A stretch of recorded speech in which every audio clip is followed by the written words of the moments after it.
Alright then.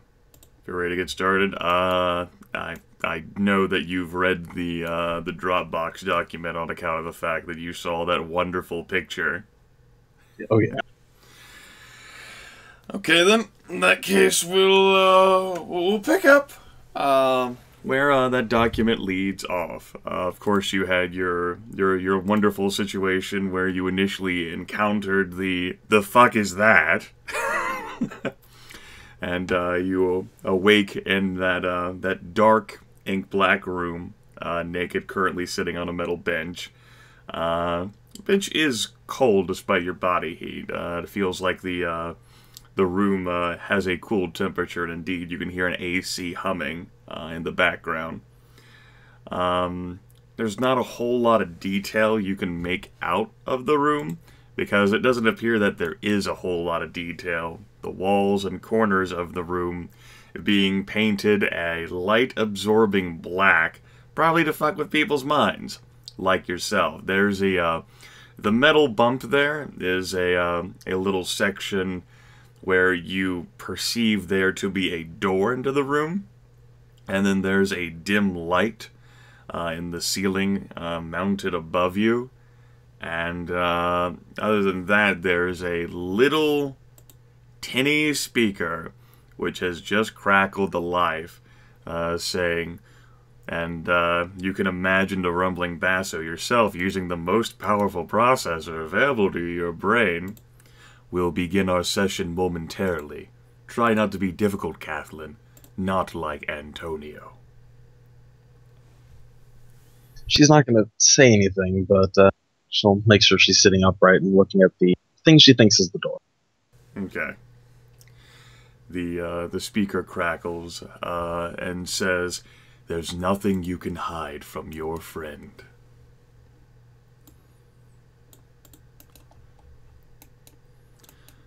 We'll start with the simple things. What is your full name, please?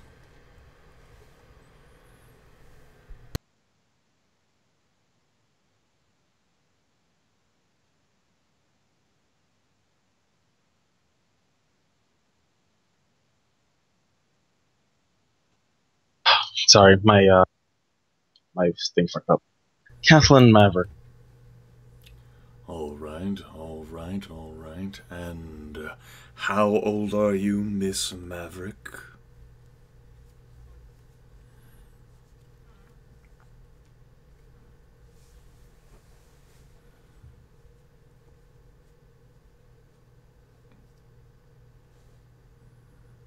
Okay, I gotta get rid of my Skype mute then, because that's being annoying.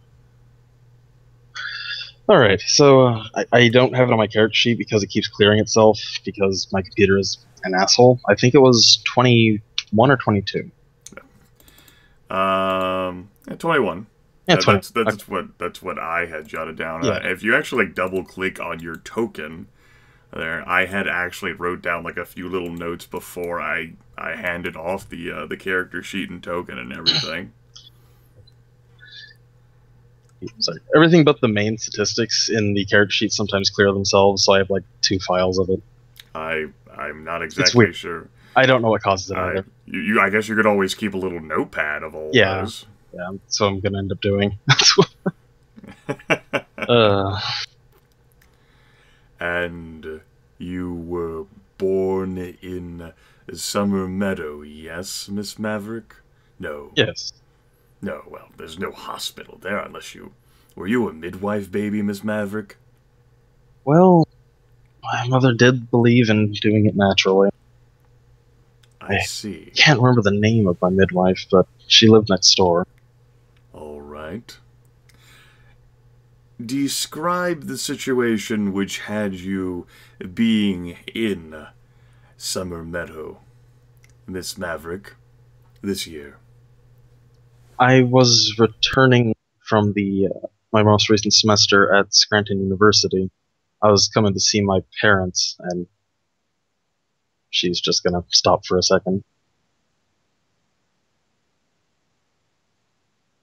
I was coming to see my parents between semesters.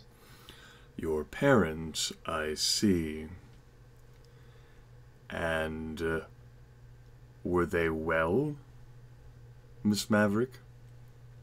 Um, well, when I first got there, yes. Then later, those fucking things came in. It was. What things, Miss Maverick? You have to know what they are by now. They're the fucking Walking Dead. The Walking Dead, Miss Maverick? That's scientifically impossible.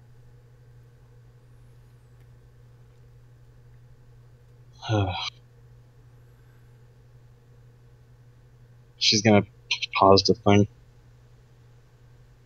They were attacked by other people from the town. There was something wrong with them.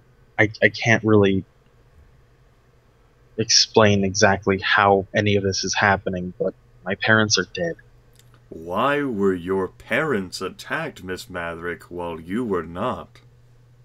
I had just come back in from going out to grab something at the store.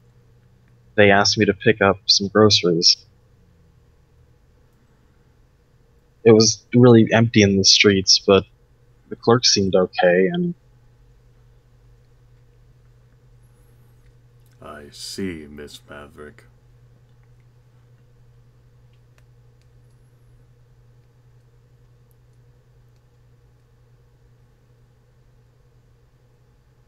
it's not like they didn't try to attack me afterward.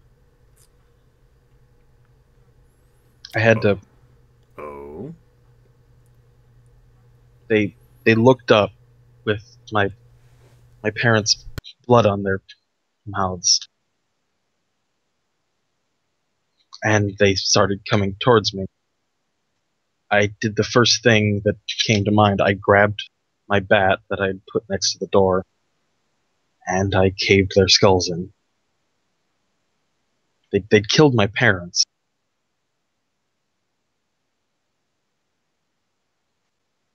You're saying self-defense then, Miss Maverick? Yes.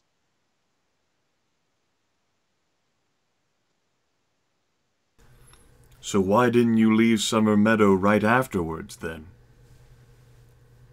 By the time I got back out, I heard an explosion.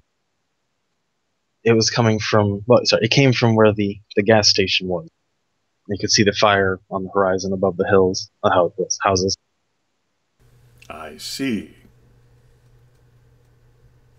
And after that, it was like all hell had broken loose. Worse than inside, it was happening everywhere. People attacking other people, some trying to fight back, others just being overwhelmed. Cars crashing into the sides of buildings, people being dragged out from those cars. You are not a combat-trained individual, are you, Miss Maverick? Not as such. I know how to use a bat, but that's from when I was part of the Scranton Royals. Please describe the situation in which you came to be marked with no wounds, Miss Maverick. Over the time that after my parents died, I basically set myself up in a house nearby. I closed off all entryways but the front, and I gathered what little supplies I could. From there, it was mainly sealing off the front whenever I needed to sleep, and otherwise just clubbing the heads of anything that came near trying to attack me. It wasn't until later that I met the criminals, as was said earlier. Please describe the nature of your relationship with these other individuals.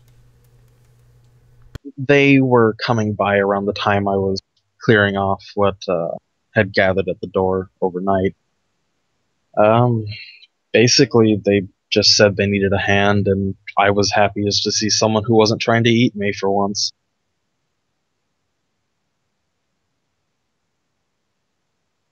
And you four banded together on a spree of righteous murder, then, Miss Maverick. I wouldn't call it murder if they were attacking us, but I guess you could say that.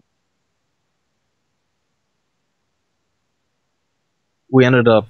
Sounds like the four of you went out of your way to engage in combat, Miss Maverick. I wouldn't... There were times, yes, that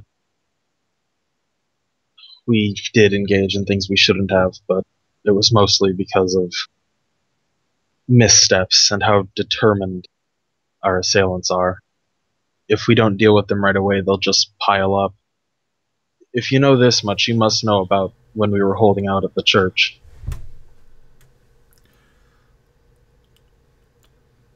What do you know of your traveling companions, Miss Maverick? She's gonna sigh. I know one of them is a used car dealer over in Romero. Actually, she's gonna shift her tone a bit. I remember getting one of my first cars from him. Thing broke down the first week. Never got my money back. That was the one you called Antonio, or he likes to call himself Trusty Tony. The other, Eugene McGannigan? Everyone just called him Potman. I assume he was just some stoner. He could really swing that bat when he absolutely needed to, but other than that, I hope he's okay. Then there's Fletch.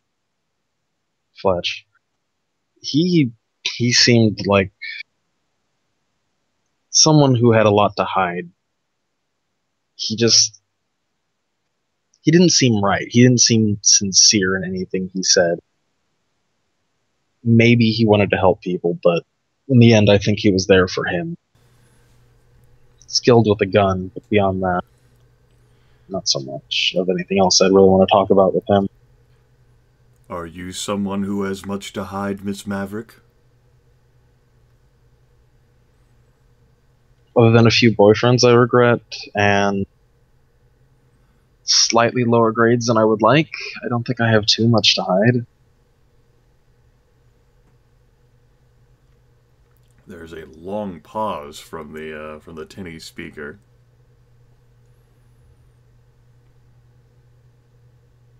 While that pause is there, she's gonna remember, is Thomas okay? He was with me when I was picked up.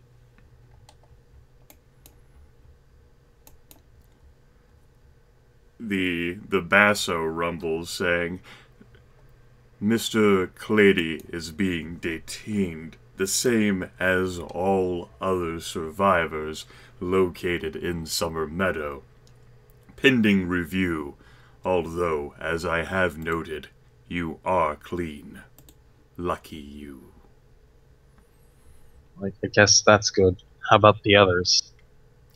I assume Clady's clear, but... At that question, the speaker stops transmitting. She's actually going to walk over to a wall and sort of hit it with a fist, sort of, impotently. Cursing that she mentioned that some of the others might not be okay. As it turns out, the wall is in fact made out of metal. Like I said, impotently. Yep. And it is cool to the touch. Then goes ahead and sits back down on the slightly warmed up metal bench plate thing. The whole silence is not being disturbed is kept for quite some time. The room does remain a cool temperature. AC humming in the background. It's eventually sometime later, maybe an hour, perhaps more, where the door to her room is open long enough, or at least a part of it is open, to shove in what appears to be a tray. Looks like that they've tried to make food proportions for you, in that instead of one bowl of what appears to be a thin soup, there are two, with 2 hunks of bread and a cup of water. 2 bowls of thin soup, get. Achievement unlocked. Taking those back over there. Gonna grumble about it, but at least I'm getting something to eat. The moment you set them down, from the tinny speaker, a loud bleating sound can be heard transmitting from it, like "Ah!" Followed by a god fucking damn it jerking and spilling the water. The sound goes on for a few seconds, and then it stops. Still got soup and bread. It's not a complete loss.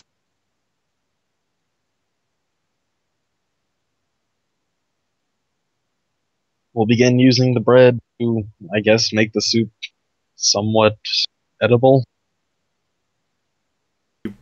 Bread is bland, the soup is watered down, however, it is sustenance for your character. Food is a good thing to have. And she's not overly disturbed by anyone else attempting to come in. However, it's around like every 60 to 80 minutes, for a few seconds, that loud bleeding sound emits from the damn tinny speaker again and then stops. Usually that'll be met by a small stream of curses. At least for the first few times.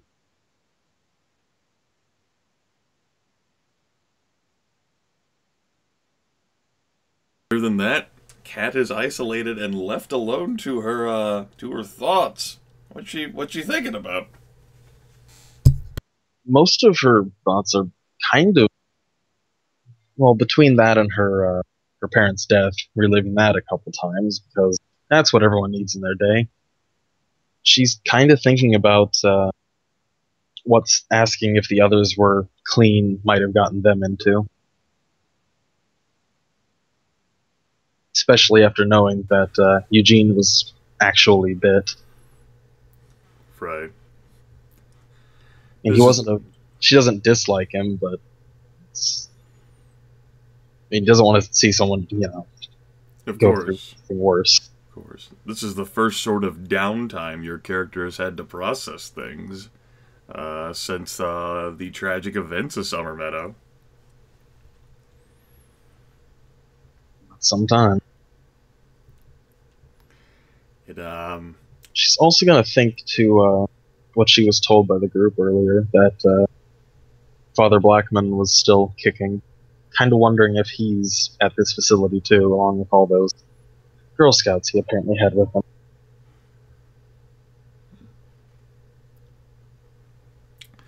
It ends up being what Kat might think's been several hours of just this mental and really physical isolation here, of just loitering with her thoughts before the speaker rumbles back to life with a, "I hope you've been enjoying our hospitality, Miss Maverick." She's going to look back up at the speaker, or where she thinks the sound comes from, and say, "Well, thank you for feeding me, and I assume it's better than what the others who resisted are getting." Yes, you have done well in your actions thus far. It remains to be seen whether you will be any trouble in the future.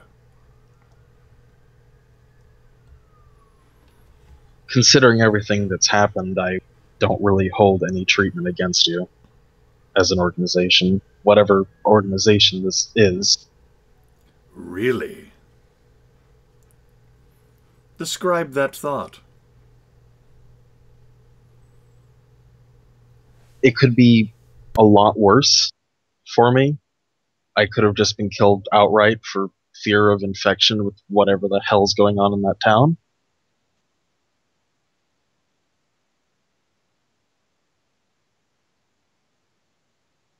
I mean, black helicopters, hazmat suits, heavily armed. It's gotta be some sort of government organization. Indeed, it is quite a curiosity among the scientists how you have managed to remain unaltered along with your companions for so long, Miss Maverick. They would very much like to pick you apart. With all due respect, I'd rather not be picked apart. But of course, Miss Maverick, but of course. Still, it is rather interesting how you and your companions have managed to remain uninfected, while everyone else appears to have caught it in one way or another. Now, Another? Why would that be, Miss Maverick?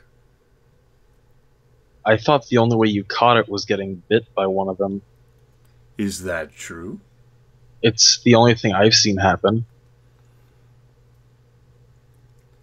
And the infection targets only living humans? Well, appears to have some that have been sufficiently rotted as to have been previously expired, such as those that came from the upturned graveyard.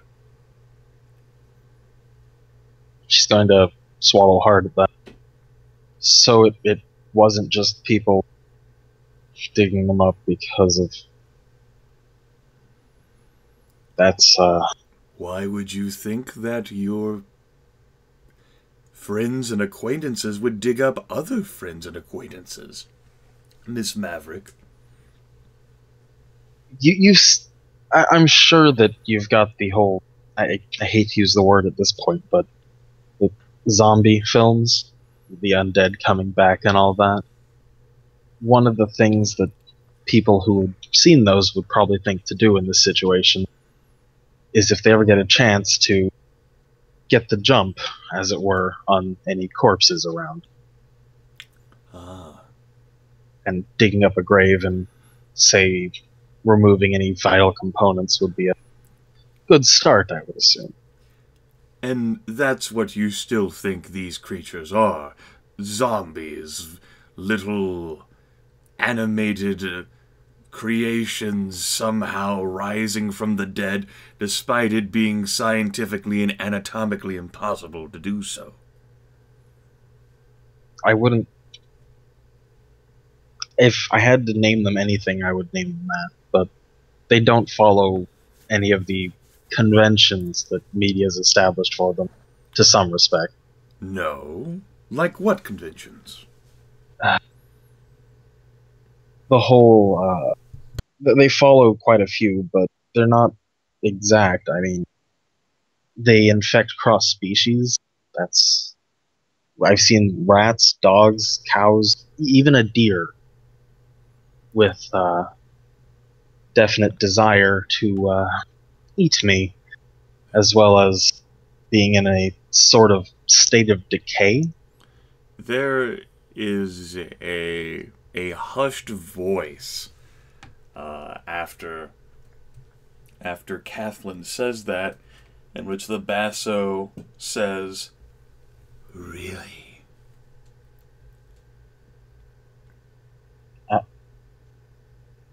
I've found that the only way to really stop one of them is to get rid of most of the brain or the head.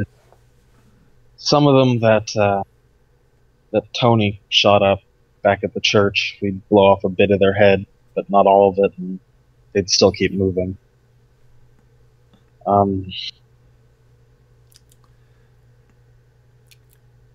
About the infected animals, though, if whatever, I don't know if you have it under control yet, but you really need to make sure the borders around Summer Meadow are tight.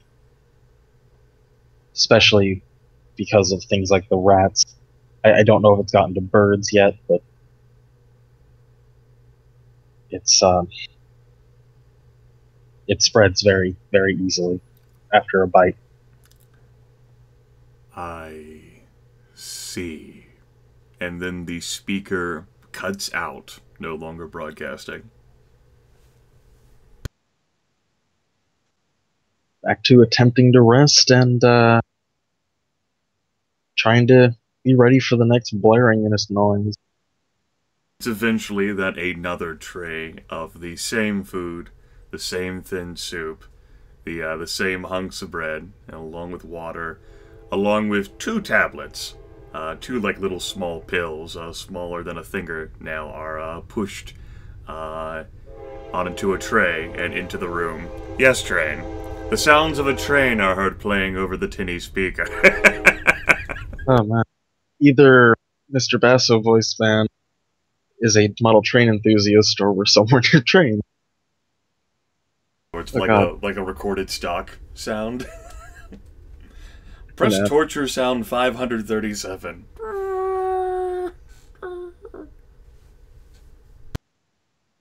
Another one is the sound of a motorcycle going up and down your street at 2 a.m. One's a fire engine. Never stops. She's gonna grab the tray and kind of look at the pills and wherever she can get the best light source, really. They're small little white tablets. They don't have any markings on them to suggest what sort of purpose they might be. They're just tiny little white tablets. She's not gonna take those. Okay. But she is gonna go ahead and go back to the table bench thing. Right. Not actually eat much, just nibble on some bread, basically. Okay. Kathlyn is left to her thoughts and devices again. Eventually, the air conditioner does actually end up stopping, and the room slowly begins to warm from its uncomfortable cool state. I'd assume settling on uncomfortably warm. Perhaps that is something which will be transpiring. And you've got the occasional ah, which happens sporadically with... It's difficult to keep track of time, but and like hell if you're exactly sure why they're choosing to throw that at you, but they are.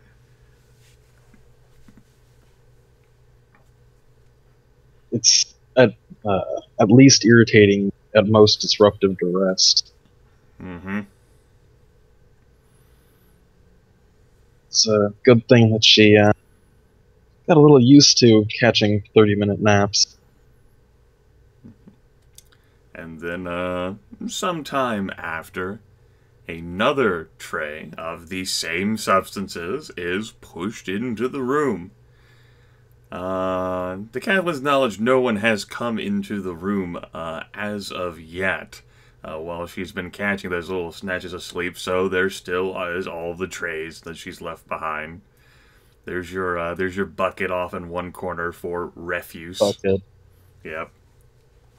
Very high-class installation we got here. At least we have a bucket. You do, in fact, have a bucket, yes. From what she's heard, she's assuming that the other 3 don't even get to have a bucket.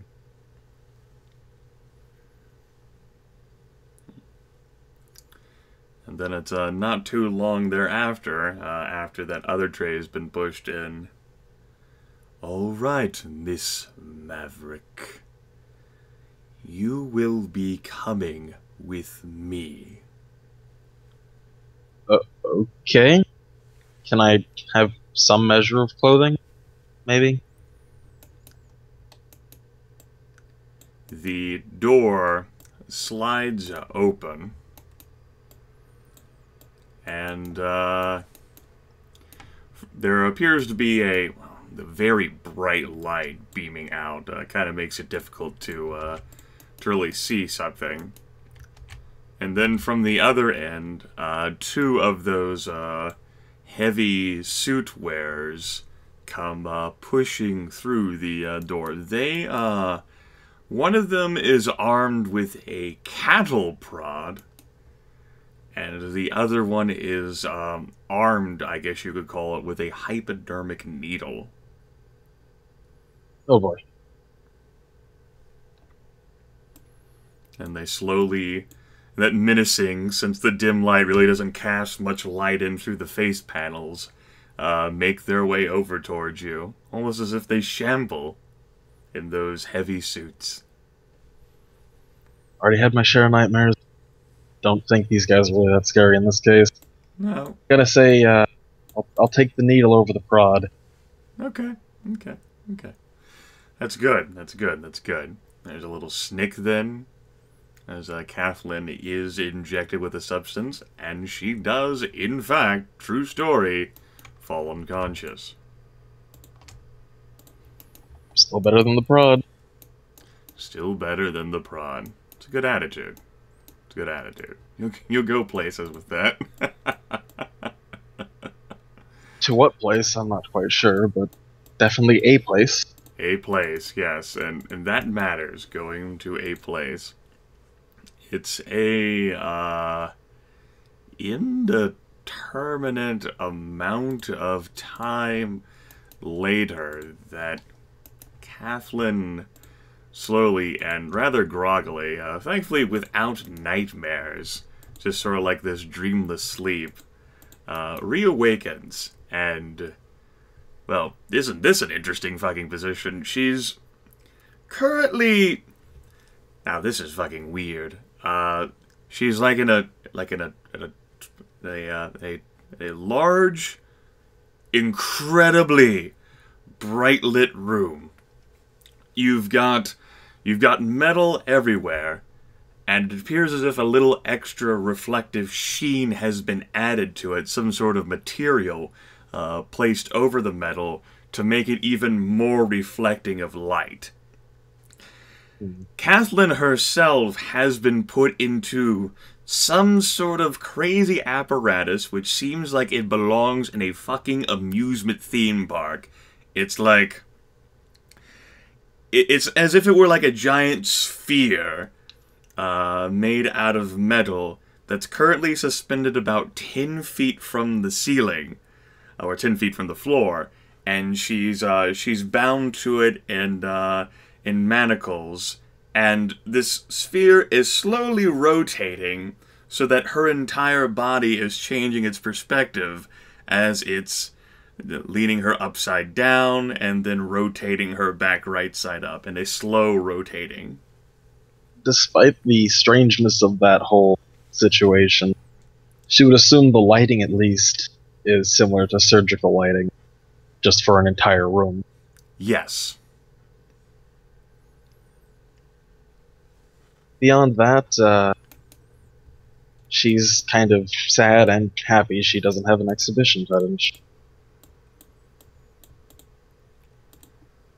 A tinny speaker near where a clearly visible door is crackles to life and says, "Some like to call this the room of contemplation. It helps enhance the senses, particularly when danger is involved." Danger? Yes, your companions as well as you have seen much and survived much when some of my men failed to do so. Particularly this whole information regarding this cross-species spread of whatever you think this is rather intriguing and bears further examination. Okay. But what about the spinning? I mean, I get the lights, but... It helps to establish a sense of place. Okay.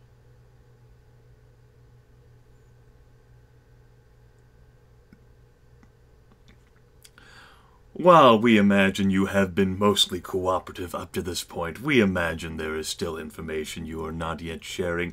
The ability to survive such extreme circumstances does seem to have been beyond any of you. As such, it requires further analysis in order to determine the true course. After all, it might have been you and your companions who released whatever this is into the environment, using Summer Meadow as a testing ground.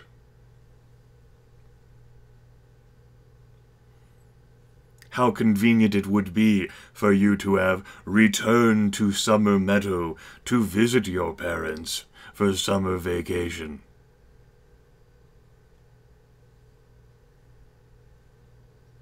We cannot be so sure. As it turns out, Kathlyn does still, upon further review, she does have that medical apparatus thing strapped around her neck with the needles and lines leading out of it. Wonderful.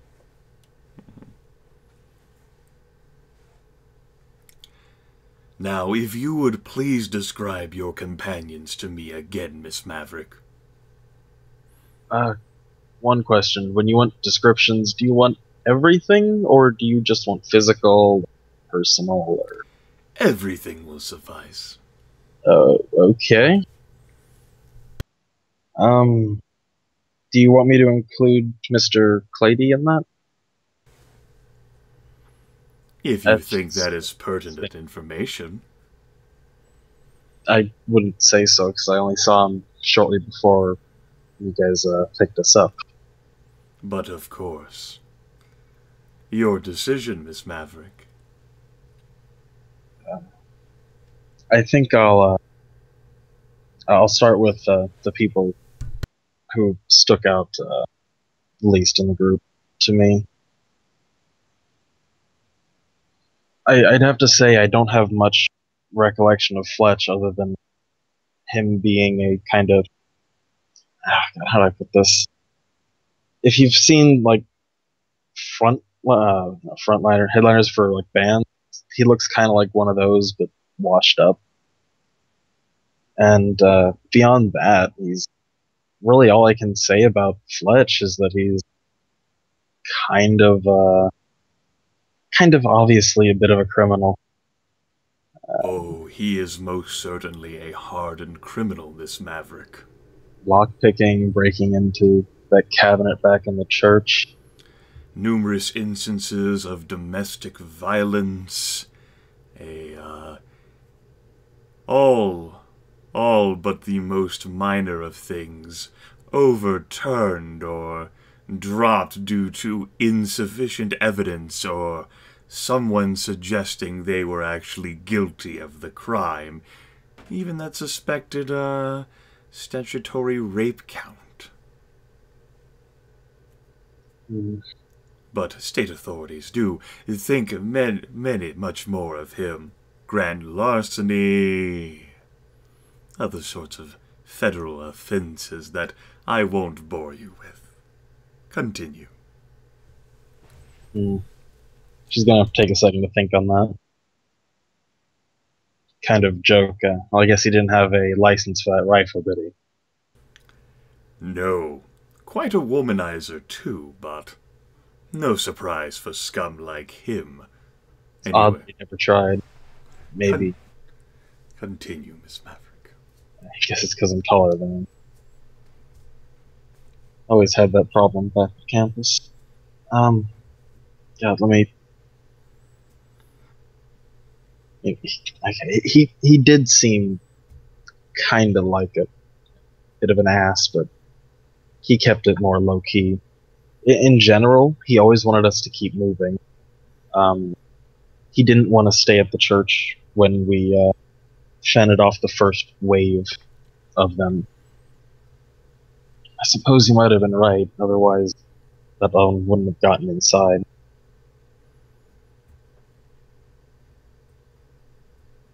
Fletch, though. Fletch.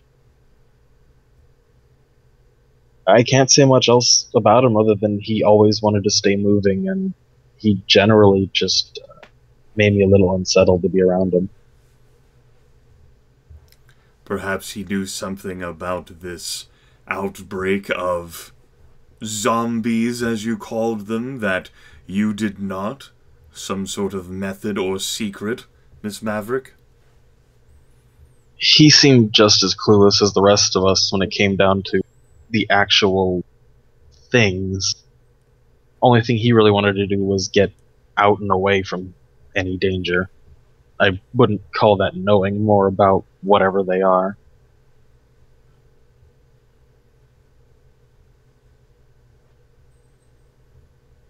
Gonna pause, just looks around at the ever-spinning room. Just slowly rotating.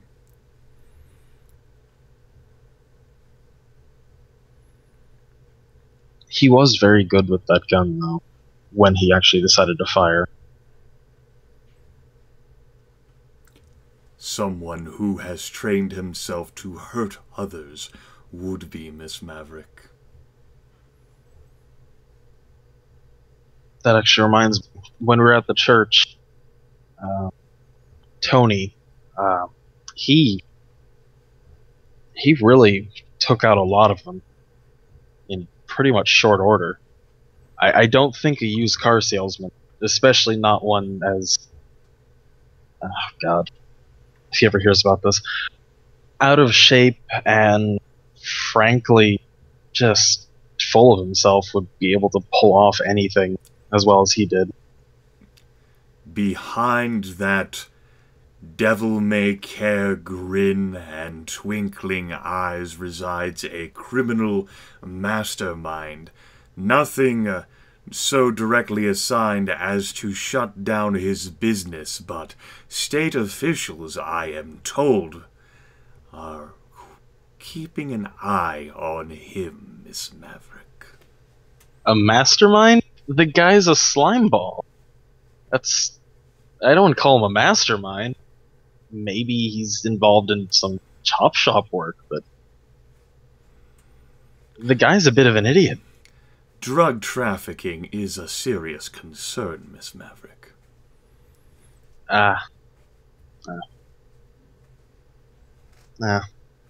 He did seem pretty close to that Eugene guy. Yes, Mr. McGannigan, he has not taken this situation as well as you have. I don't think Eugene could take any situation very well, let alone this one. He performed when he needed to, but a lot of the time the guy is either a wreck or high or both. Yes, perhaps that is part of the problem. A marijuana dependency not currently fulfilled within this facility.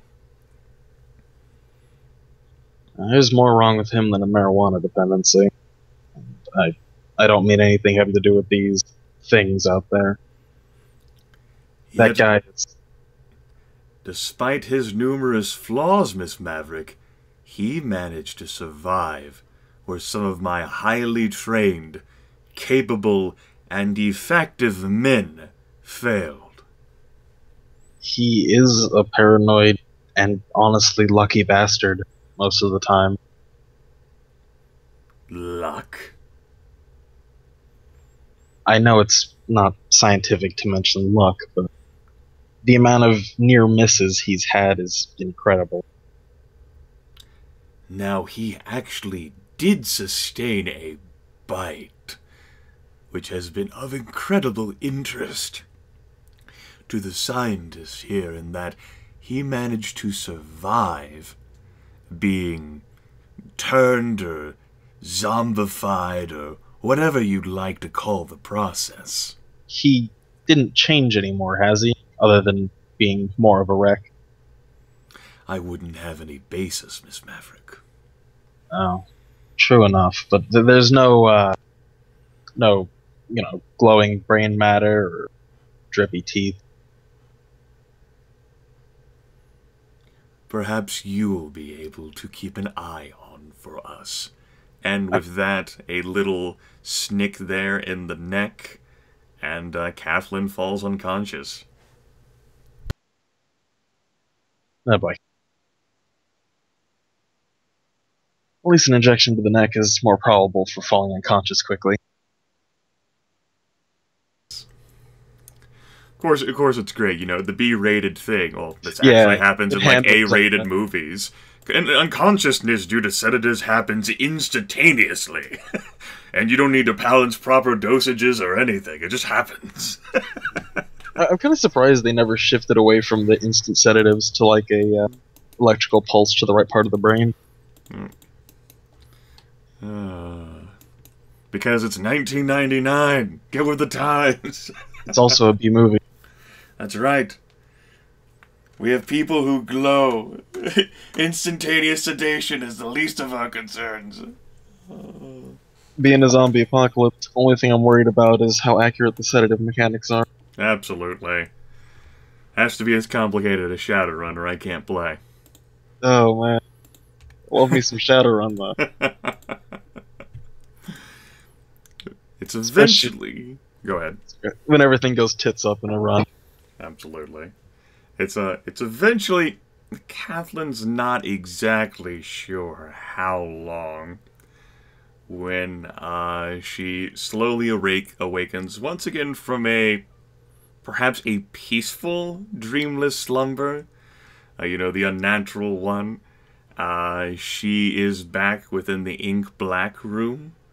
It is a little uncomfortably warm now, perhaps somewhere in the mid to high 80s in temperature. It's not that bad. So it's like this room if I turn the fans on. Basically, like my room if I turn the air conditioner on. It's not that bad. For perhaps, it's not like some sort of like hot box they use. Maybe it was not built for that purpose, but not the most comfortable. I'm sure they could find a way to make it fulfill that purpose. If need be, it is the government. Maybe. Probably. Kathlyn's body also does feel pretty sore, particularly her limbs, being suspended in that little rotatey device, being held in place by those manacles on her hands and wrists and ankles. Wasn't very comfortable, in part because she doesn't think the suspension device was designed for someone her size. Not many things are designed for someone of her size. And then, as such, the restraints were probably more restrictive and abrasive, and indeed bruise marks can be seen. But there's just a general soreness and fatigue accompanied from that. It wasn't too comfortable of a rest despite being dreamless. There, thankfully, is a wonderful tray of delicious food. Just kidding, it's not very delicious. Waiting, having been pushed in, it seems recently, judging by soup temperature. Edible matter. Yes. One question. Are there pills next to it? There are not. If I look at the water under however much light I don't have, do I see any residue at the bottom of it? Scrutinizing a bit since this dawned on Kathlyn to look for it, that does not appear to be the case. Still not gonna... Actually, I don't know. Yeah, I'm just gonna say screw it and just not drink the water and use the soup for liquid. Okay. Maybe a bit of pot man rubbed off on her. While Kathlyn is slowly busy eating, the tinny speakle will crackle to life, and the basso voice will say, "You have questions about our hospitality, yes, Miss Maverick?" No more than anyone in this situation. I wouldn't say that I necessarily trust whoever all of you are, but I'm not going to actively resist you. You understand, of course, that if we wish to put any substance into your body, that we would have done so when we initially captured you. Yes, Miss Maverick? Yeah, it's, I guess it's just something I picked up from being in there so long. Always gotta be careful. I see, Miss Maverick. A survival instinct.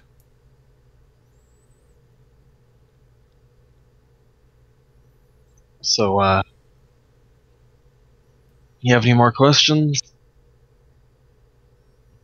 Perhaps. Gonna just take a bite of the bread after asking.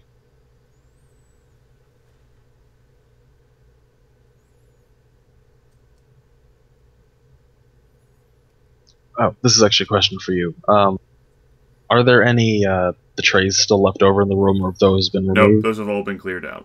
Okay. Everything has been cleared out, it seems, during her unconscious break. All right then. Hospitality's got slightly higher edge now. Yeah, room service. Room service, just like clothes service. How many of these zombie whatever things you address them as had you and your group destroyed, murdered, or put down, if you will? I can only count for the time I was with them, and even then I can't really give a truly accurate number. At least 30, interspersed between what's left of people and the animals that were also infected. I see. Describe to me the circumstances surrounding your attempted flight off-road in a sports utility vehicle, Miss Maverick. She's actually gonna get a small laugh out of that, remembering back at how it happened. Basically, we ended up finding a house. God, I forgot whose it was now. Was it one of the Cladies? No. Oh, okay. Thought it was, sorry. Found a house with 2 cars still in the garage. After looking around the house, I spent most of my time making sure nothing could get inside. Tony and the others found keys to one of the cars, namely the SUV, that I assume drew everyone's attention to us. We opened the door to the garage to see if it was clear after starting up the car, and we packed what we had, including all the bicycles, all 3 of them, and just let Tony have the wheel, which I won't say was a bad idea, but letting him keep the wheel was a bad idea. He got us out of the main town into some of the surrounding farmland, getting bushes caught in the wheel wells. I assume some of the walkers caught in it too. Just, it was, it was like something out of a movie, honestly. The man seemed, I don't want to say possessed, but a bit mad with the whole experience. I never thought I'd see a used car dealer, let alone that used car dealer, drive an SUV off-road through groups of walkers and then into a grain silo. And when he hit the grain silo, flying out of the thing because he didn't put a seatbelt on. Because he's an idiot.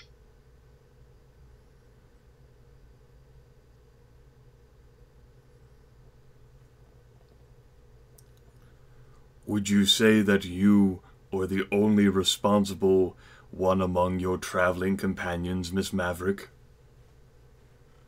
In that particular instance, one of them, I think it was Fletch, also decided to buckle up and get himself ready for impact. The inevitable impact. I don't want to say Fletch is a responsible person, especially after what you've told me, if all of that is true, which I'm inclined to believe at least some of it is. He may not be a good person at any stretch of the means, but he definitely knows about common sense when it comes to things in a car. Eugene and Tony, though, those two, I don't know how they're still alive, honestly.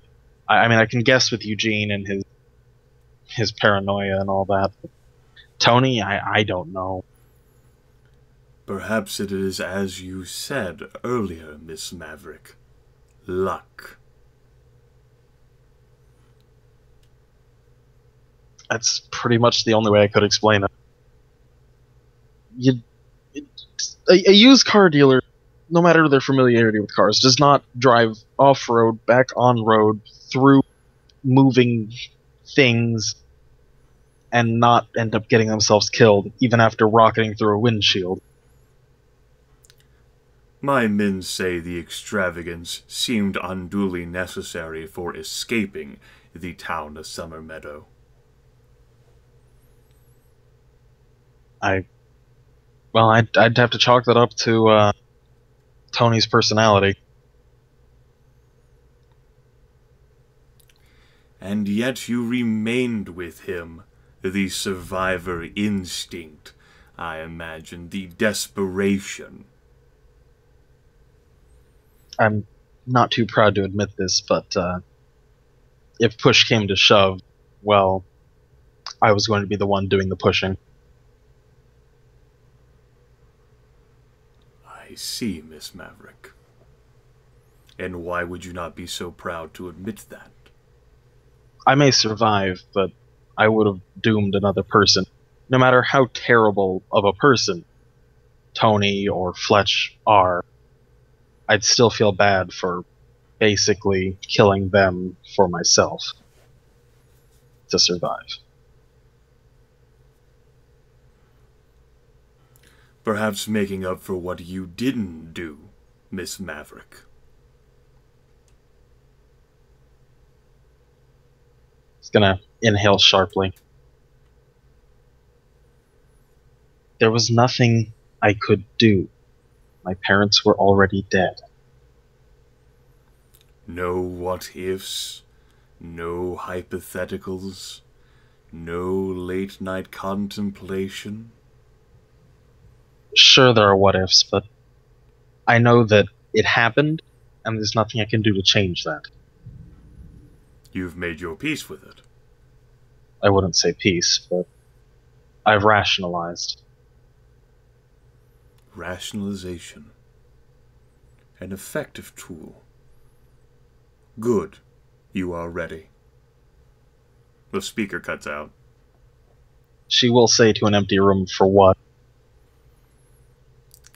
That's when she can... This is very, very dim, but with the air conditioner not running, she's actually able to make it out a low...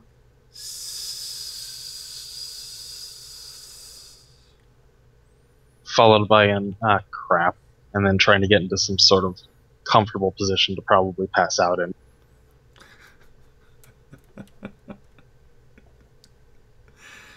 Yep. A short time later, Miss Maverick does, in fact, fall unconscious. Evidenced by the fog of war.